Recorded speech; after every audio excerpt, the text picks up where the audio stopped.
Client-facing scripts for CRS and FATCA, essential English phrases. Welcome! Today's chat is about CRS and FATCA, rules that help financial institutions report tax residency information correctly. This matters because accurate reporting prevents errors, penalties, and delays for you. We'll keep things calm and professional. No sales pitch, no judgments, just clear questions so your account stays compliant. Your information is handled with privacy in mind and processed under applicable laws and bank policies. We only ask what's necessary, and we won't share more than required. By the end, you'll know what we need, why we need it, and how it protects both you and the institution. Here's a simple way to start. I'm going to ask a few short questions to confirm your tax residency under CRS and FATCA. The goal is verification, not selling anything or assessing your tax strategy. Keep the tone neutral and non-judgmental. There are no right or wrong answers, just what applies to you. Invite engagement. If anything is unclear, please ask questions before we proceed. I'm happy to explain terms like tax residency, TIN, or substantial presence. We'll go at your pace, and I'll summarize at the end so you can confirm everything looks correct. CRS is a global standard where financial institutions securely share tax residency information with tax authorities in participating countries to reduce tax evasion. FATCA is a U.S. law requiring reporting on accounts held by U.S. persons to the IRS through local authorities or directly. Tax residency versus citizenship. They're not always the same. You can be a citizen of one country but tax resident in another based on where you live or meet residency rules. Understanding these distinctions ensures we classify your account accurately and avoid unnecessary flags.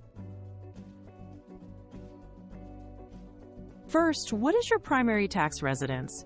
And what is your tax identification number, TN, there? Second, do you have any other countries where you file taxes or are considered a tax resident? Finally, any U.S. connections we should note.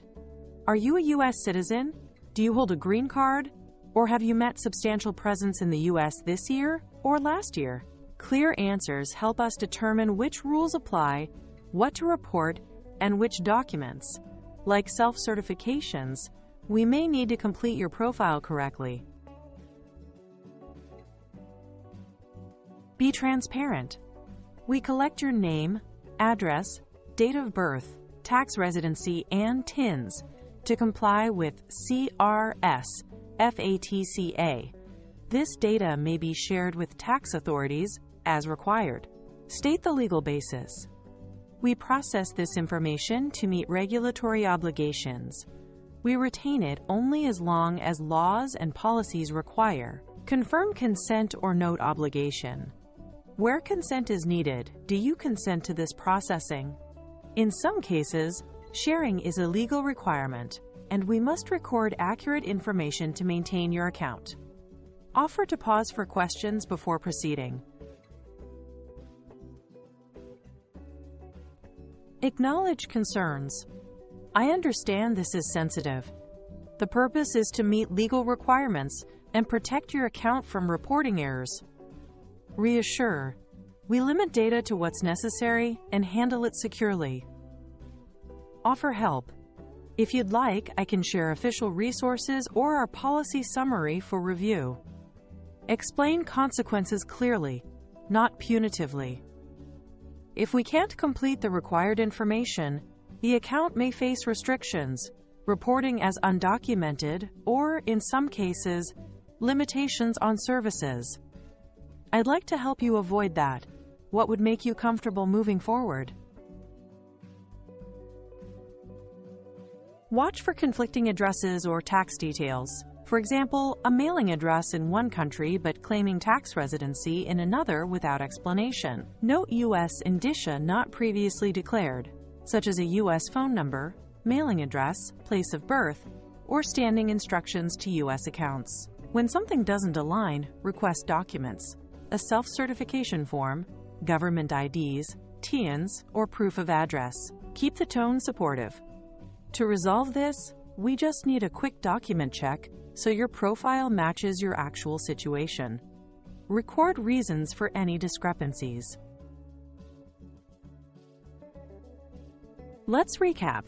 We recorded your tax residency, relevant TINs, and any U.S. connections. Next, you may receive a self-certification form and a document request list. Once you submit them, review typically takes 5 to 10 business days. We'll notify you when verification is complete or if we need anything else.